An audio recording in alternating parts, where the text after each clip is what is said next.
The Federal Ministry of Labour and Employment has clearly spelled out that anyone going for apprenticeship in Nigeria should attain a minimum age 12 years.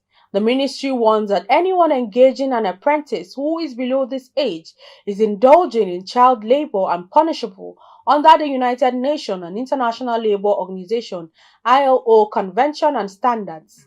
Minister of State, Federal Ministry of Labour and Employment, Nkiruka Oyejocha, who made a remark at the grand finale of the year 2023 Apprenticeship, Trainingship and Attestation Sensitization Program in FCT, said the training curriculum must be revised periodically to conform to international best practices and technological advancements.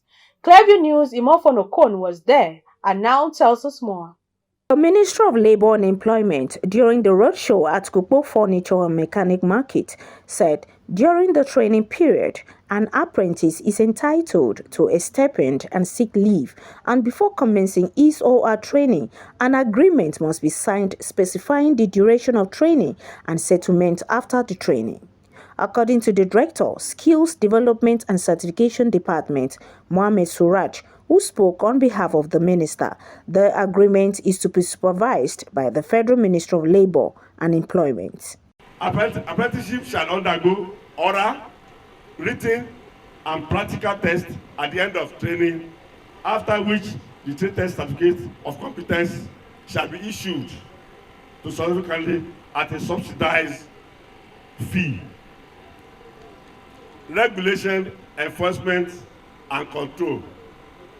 At the training workshop, safety precautions and regulations are to be strictly enforced by the skills department and the certification officer and safety officers of the Federal Ministry of Labour and Employment in order to avoid accident and death. Apprentices must be seen to work under a good, safe, and satisfactory conditions. We've noticed that in Lagos, Port Harcourt, and other industrial areas, a lot of people know a lot of things about skills. But in places like in the far north and some of the north central states, a lot of people are unaware about activities of Federal Ministry of Labour in respect of apprenticeship and skills development. So we've embarked on this sensitization exercise so that we enlighten a lot of people, create awareness, tell apprenticeship their rights, tell those that are trainers their rights as well during training. So that's the main aim of this sensitization exercise. If you engage an apprentice who is younger than 12 years, you're already indulging in child labor, and the law will hold on you, will take on you immediately. During the questions and answers session, some businessmen at the Kukpo Furniture and Mechanic Market sought to know about the benefits attached to the government initiative. I want to ask, is it just to issue certificates? What contribution are you people putting in place for people to be trained before the issuance of the certificate? That is my question. I am now a master of my own now. But before I become a master of my own, I undergo apprenticeship for 7 good years before I become a master of my own.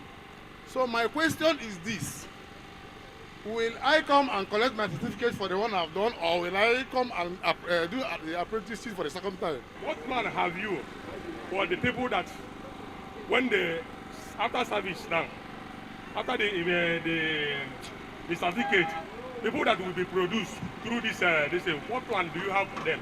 All you need to do is come to Federal Ministry of Labour, present yourself to be tested. You will be tested, and we will determine your level of competence, whether you can be given class 3, class 2, or class 1, which is the highest. The second question is, after training, what happens? We have an empowerment program in the ministry in which apprentices who have graduated form themselves into clusters, cooperatives, and we empower them. We give them tools, we give them trained equipment which they use. If you have been watching the television, you have seen me distribute fridges, gas cookers, and sewing machines, and all those things. That is part of the empowerment, is to help those that have graduated and are needing those materials. We give them to use it. With the theme Enhancing Job Creation Through Skills Acquisition, the sensitization exercise is part of government strategy to raise awareness on the importance of skill acquisition and blue-collar jobs in employment generation. The program has already been carried out in the 6 geopolitical zones in Nigeria. Imefon Okon, reporting for Clever News.